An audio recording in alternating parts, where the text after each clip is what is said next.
Would you like to introduce yourself to Native Media Network today? Good afternoon, I'm Tina Sparks. Awesome. And where are you from? I actually live here in Santa Fe now, but I was born and raised in St. Louis.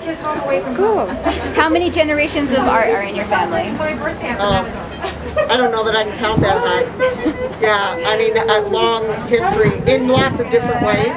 But yeah, both of my parents were artistic. My dad was a shoe designer for a major shoe company, and my mom always did some kind of craft work at home and paint little paintings. Awesome. So who most inspired you to do art? You know, I actually just started doing it as a kid because I was interested, or if I was bored, I would sketch my own hand. And then as I got older and I was in a grief that really wouldn't let go, and I started to teach myself to paint, and then I noticed that there were windows of time where I didn't hurt so bad, and I thought there's got to be something to this, and so I started to do it more, and the more I did it, the better I felt, and it really helped bring me out of a deep grief. All right. How old were you when you started? Started art? Yeah, started making art? Oh, wow. I think probably the earliest piece, and my dad framed it and put it on the wall, which I think he tricked me into being an artist. I think he was about, I think I was about 5. Wow. Yeah. That's awesome. Okay. Do you remember your first sale? Yes. I actually sold I did a painting for my cousin who was retiring from the Air Force, and someone saw me as I was working on it and asked if they could buy a copy of it, and that was my first sale. Wow, awesome. Okay, where did you study or practice?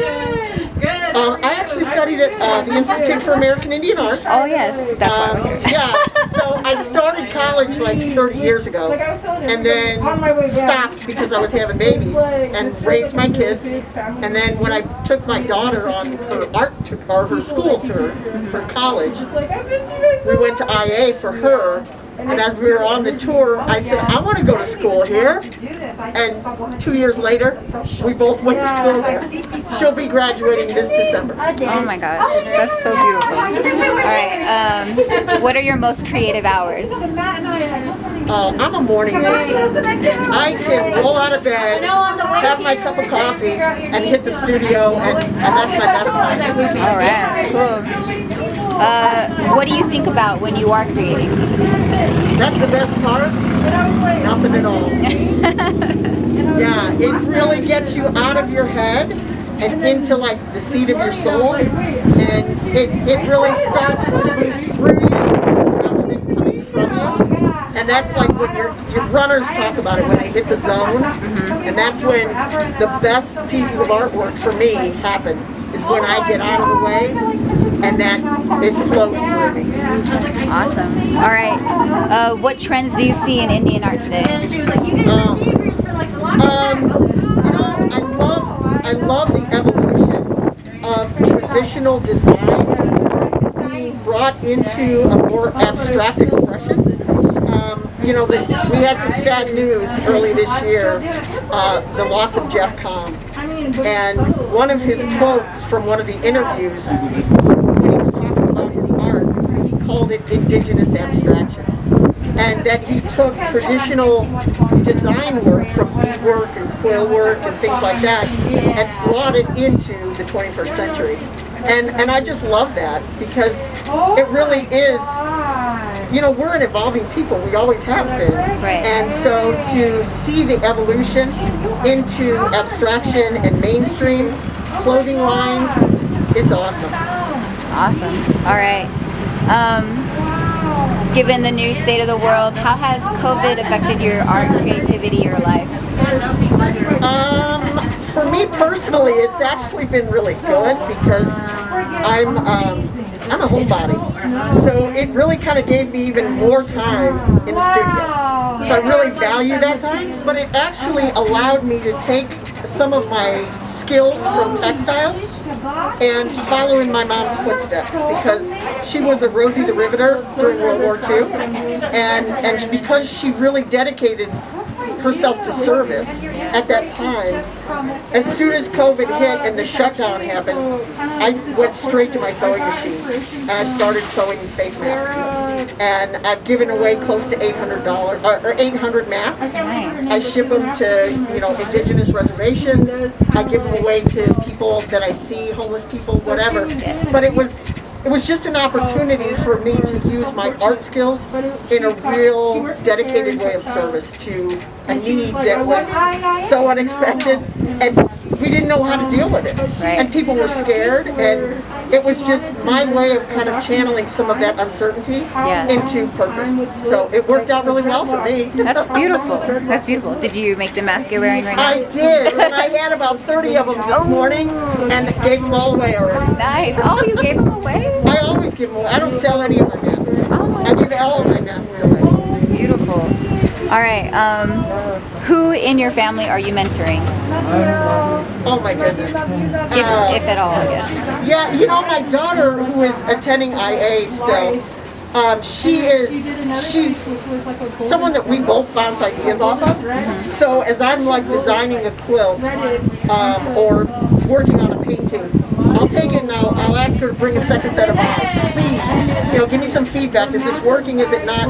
So I think this mutual mentorship is happening, which is really amazing because, you know, she's so much younger than me. She's 34 years younger than me. But artistically, I almost feel like we're peers. And so it's a really powerful relationship to have with one of your kids. Yeah, that's beautiful. Are there any other art forms that you would like to explore? That's a really long list. I am a curious cat. So whenever I see someone else's work, I get very intrigued and I want to try it. And then once I try it, and if it really sparks that kind of passion in me, I go kind of like to the top level of supplies, and I want to start doing it well. So, and then I want to see how it can fit with what I already do. And so putting beadwork on top of my quilts, that's a desire for me. I'd love to do that. I sew on top of my print work. And then I've done beadwork on top of some of my paintings. So I really love pushing the mixture and the blending of different media. All right, cool. Awesome. Where do you call home? I would say that my soul is here in New Mexico. It's where my ancestors are, you know, originated from. My heart is in St. Louis because my kids and grandkids are there. So I'm kind of torn, you know, between the two places. So I don't know if I hope to stay, but you know, if I start having more grandbabies, I might have to go back to St. Louis. All right. How many cups of water do you drink while creating? That's bad because I don't. I get so lost in my artwork, I forget to drink water. I forget to drink anything. And sometimes I even forget to eat because I just get so wrapped up.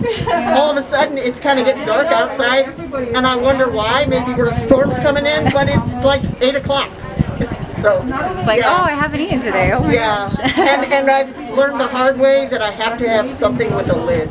Oh, right. Because I'm inevitably dipping my paintbrush into the water. So, yeah, I usually drink with something with a lid. That's so funny. All right. To wrap it up, where can people find you? Find me. Contact find you? Me right here. Right. After this, I guess, on the line. So they can find me at Nightsight Art on Etsy. Okay.